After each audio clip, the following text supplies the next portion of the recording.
Next up, we're going to hear about how to communicate your compliance effectively. Let's take a look at the next speaker.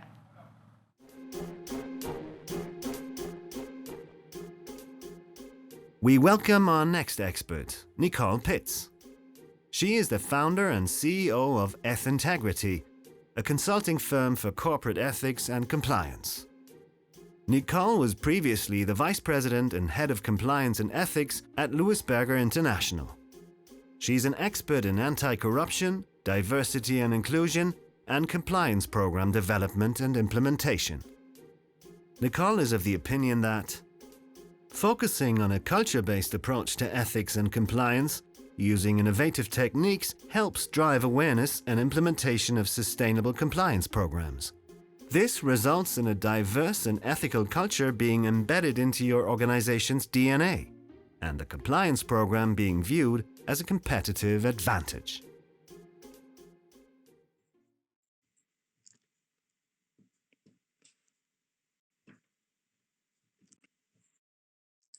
Hi, thank you for inviting me to participate in the ECEC 2020. I'm Nichole, and we will be discussing how to create an effective communication plan, including ethics campaigns. So we've already kind of gone through a bit of my background.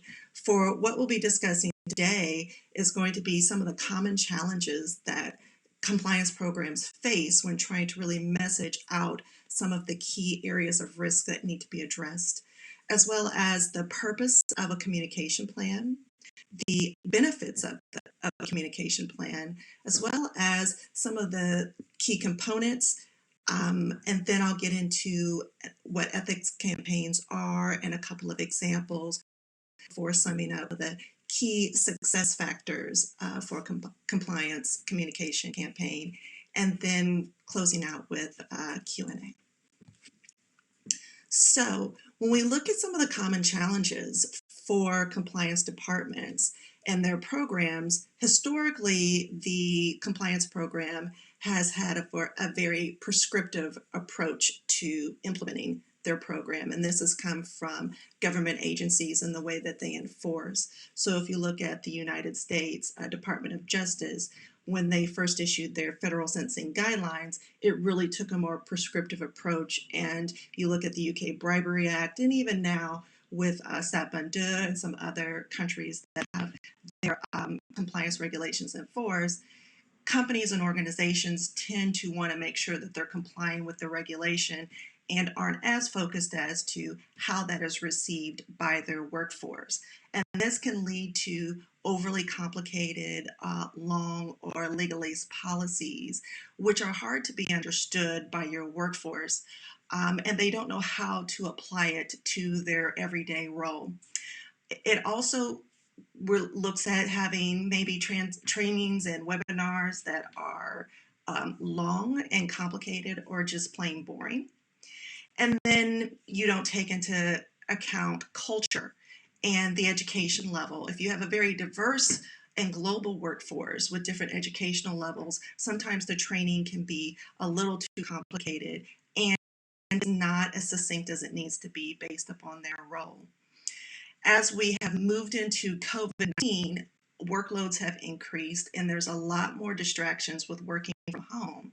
So you're really challenging yourself to compete for time and attention in a more relaxed work environment. So why is a communication plan important? Well, if you look at it, it will increase the awareness and understanding of your program.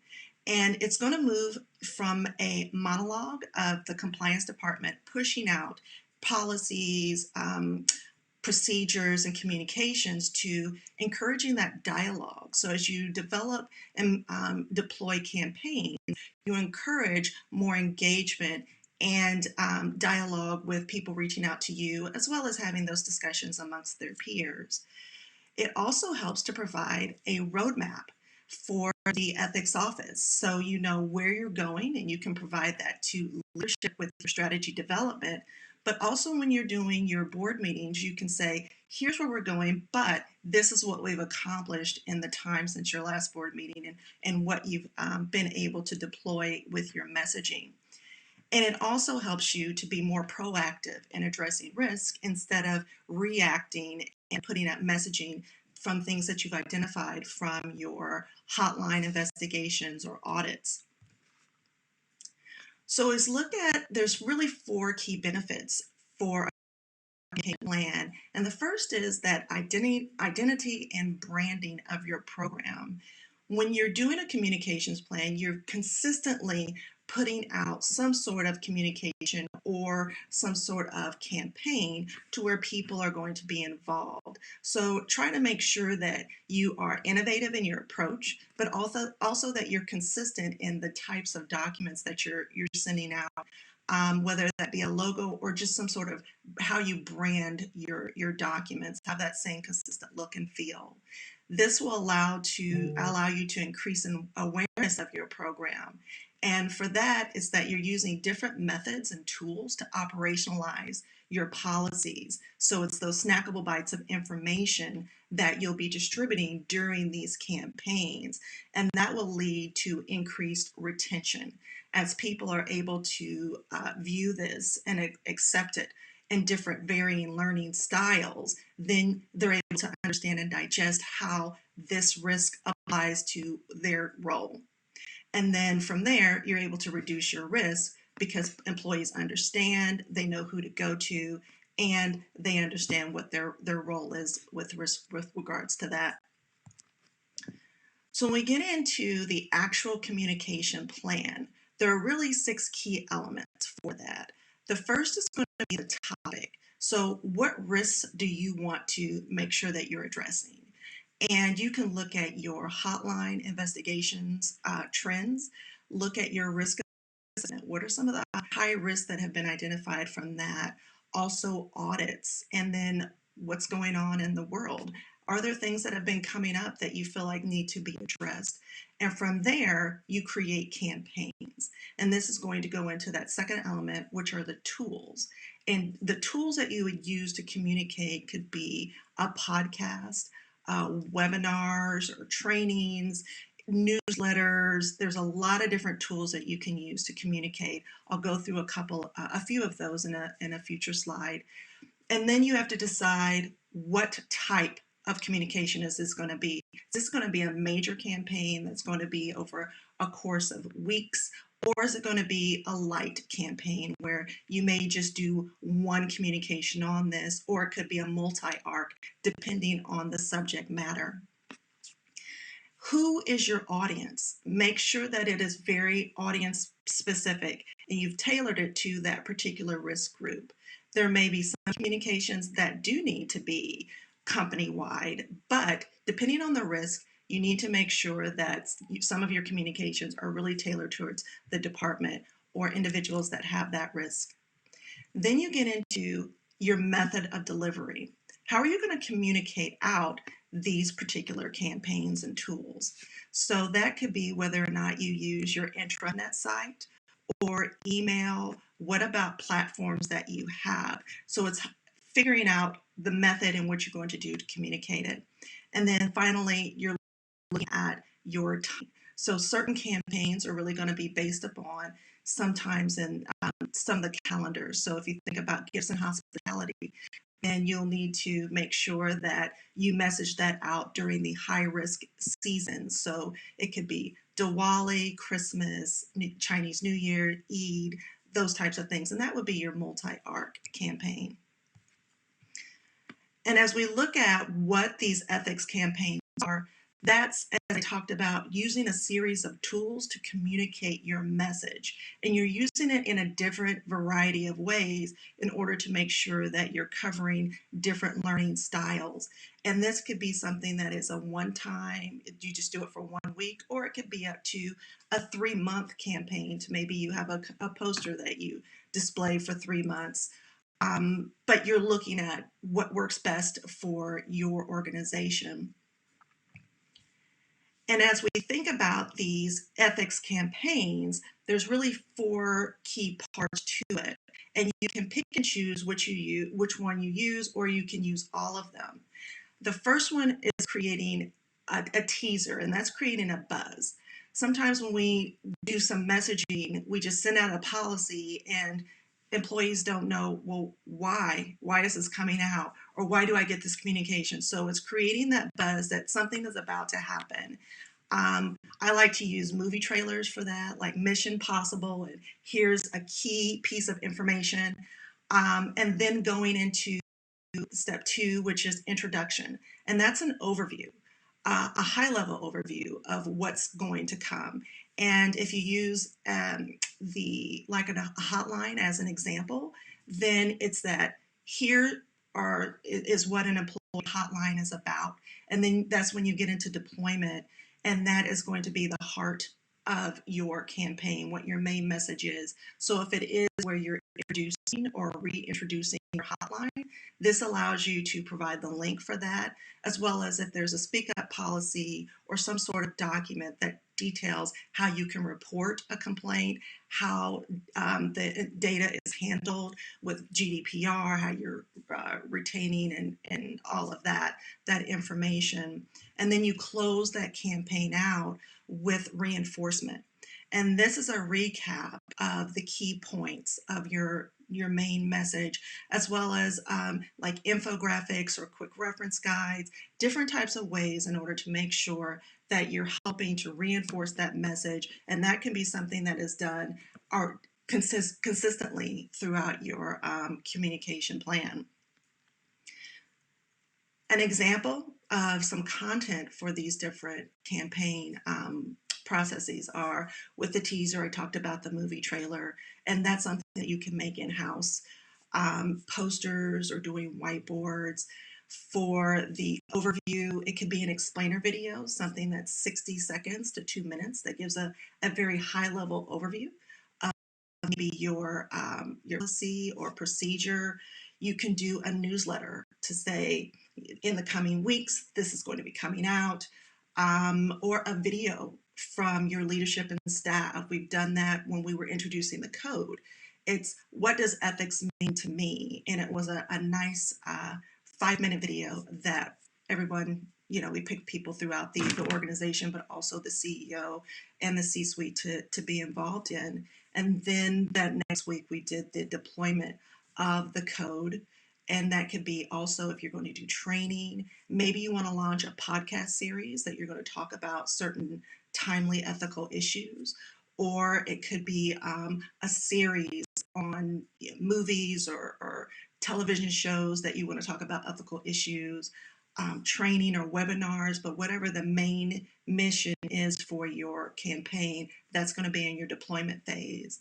And then for the reinforcement, I like to use infographics, quick reference guides that give key information from very complex policies, tips and tools. And you can also, if you have an intranet social media site for your company, then look at doing social media challenges, like with the different hashtags. So what challenge are you going to do, and come up with a hashtag for that? A couple of examples. So for a major campaign, you can do one to introduce your ethics office, and it could be where you do a teaser, which is an video just explaining exactly what your office does, some of the key critical processes that they do. And then you can move into that overview, which could be how you do the right thing, and that's pulling some key pieces from your code of conduct that's on a one-page brochure that has nice graphics. Then your deployment could be a podcast interview with your CEO talking about the importance of ethics and compliance and really setting the tone for your organization. And then your reinforcement could be what good looks like. And that could be one for leadership, but also one for the rest of your employees, kind of giving some roadmap on these are the types of things that you should be doing in order to do business in an ethical manner. And when you send these tools out, make sure that you link them so that it drives traffic back to your intranet page and you can measure analytics that way. And when you're doing a light campaign, then you can do, like with conflicts of interest, maybe deploy an explainer video with a very high level overview of some of the key points from your conflicts of interest policy, and then do a reinforcement with an infographic and an FAQ that has some of the common conflicts that you've seen reported or that have come up during your investigations. So some of the things that I'll leave you with for keys to success for an effective communication plan are: one, plan. Make sure that your communication plan covers about 18 months and is very flexible. Don't have something every week, because while you are being proactive in managing risk, there are going to be things that come up and you just need to make sure you've got the bandwidth to be able to react to some things.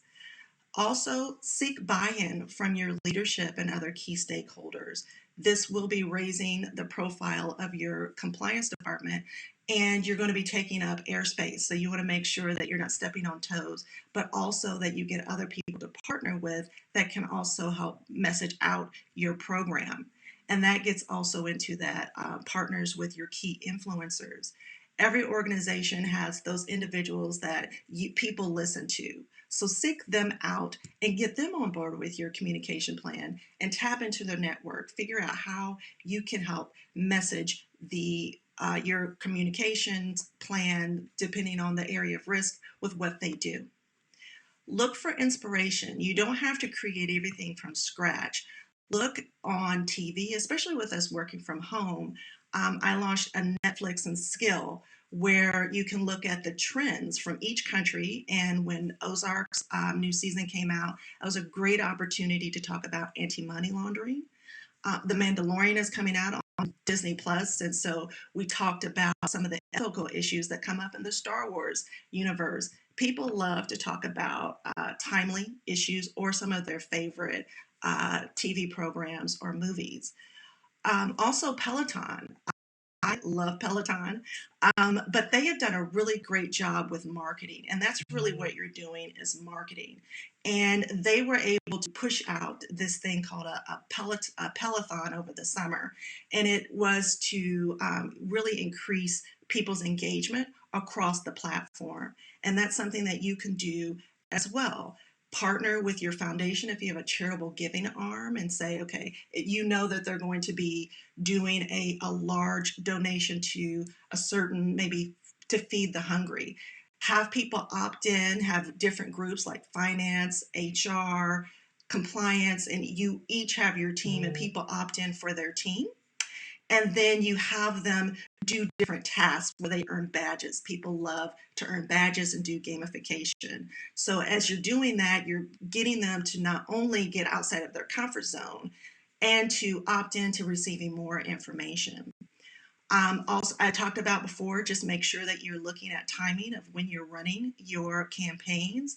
Make sure they're audience specific so people don't get compliance fatigue. And make sure that you have ensured how you're going to measure results. So look at make sure that you're just looking at how you're going to measure those results. Is it going to be Google Analytics, increased hotline calls, or maybe looking at how many people are participating in your social media challenges, or opting in for some of these more major campaigns where you're going across platforms. I cover a lot of information in a short amount of time. I do have a cheat sheet, so if you'd like that, where it kind of captures all of this information, then please reach out to me on LinkedIn, and we'll now go to questions and answers. Hi, Nichole. Thank you so much for joining us here at the ECEC. Now, we've got loads of questions from the audience. One of them is about culture. Now, you're very interesting because you're an American based in London. Your clients are multinationals with operations all over the globe. And so One of the questions from the audience is, do you have handy tips on how to reflect different cultures in ethics and compliance communications? Because they are operating throughout 13 countries in Europe and have noticed cultural differences and thus different needs in communicating. How would you address that? What are your tips? That's a great question. And I did run into that when I moved from the US to Paris and then from Paris to London, and understanding that my messaging didn't always translate, especially from the US to France. So what I did was I sourced people in each of those countries as my ambassadors, my compliance ambassadors that helped me with some of the messaging, and talked about, here's where I want to get to. Here's the key points I'm trying to get across. Here's the messaging that I have. Does this work? And if it doesn't, how do we massage it so that it will have the impact that I want to have? So there were sometimes with campaigns, we have different messaging for different countries. Okay, and another question, Nichole, that it seems to be burning amongst our viewers. It's got a lot of likes. How would you deal with people who are resistant and they answer, for example, if it's not stated in the law, we're not going to do it, even if you explain it as good practice for the company? How do you deal with people who are resistant? I've really had success in doing more facilitated sessions, and that's where you need to have that dialogue, because you need to understand what the resistance is. And one of the key things that I've done is using innovative ways, so like Lego serious play, and having people build out 3D models and then talk through that image of the issue. And then when they're like, well, this isn't going to work, well, why isn't it going to work? And then let's look at the solutions, not only as to why it's not going to work, but let's look at what we're actually trying to address.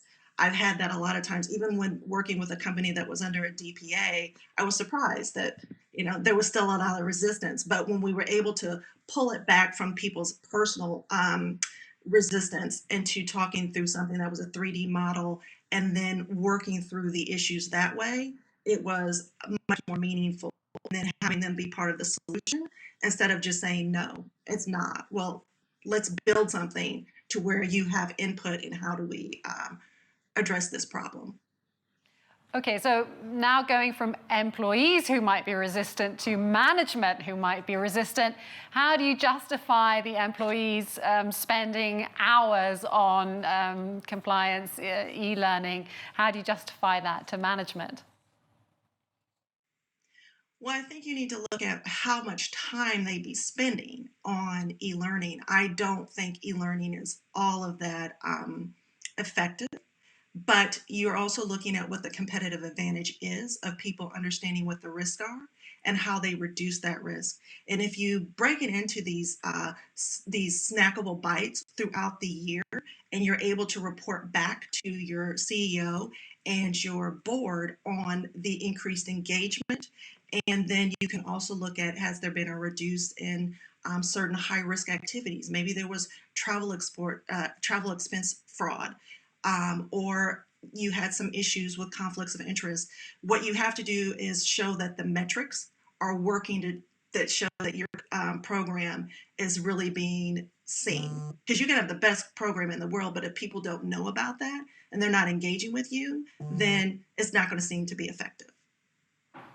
Okay, so that partly answers, I think, another of the questions that's really popular. Can you provide perhaps some more examples on how you assess and evaluate the effectiveness of your communication plan? You just spoke about metrics. Is there anything else that you can use?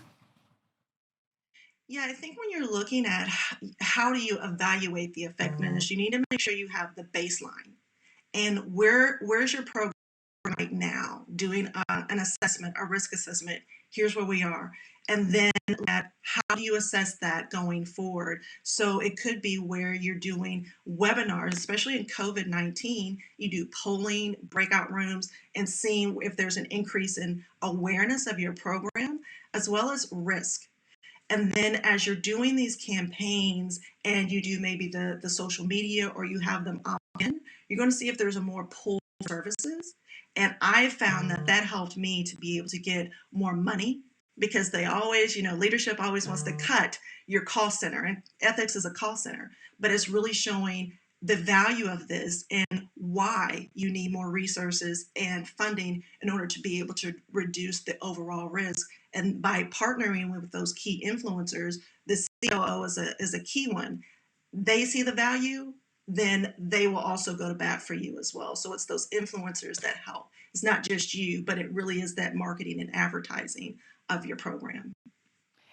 Thanks, Nichole. Here's another great question from the audience. So, for example, for companies in the manufacturing sector, you'll have a lot of employees who are not on corporate computers. How do you bring awareness to engage these kinds of employees? Yeah, that's a great question, and something that I had to deal with it being in a manufacturing environment.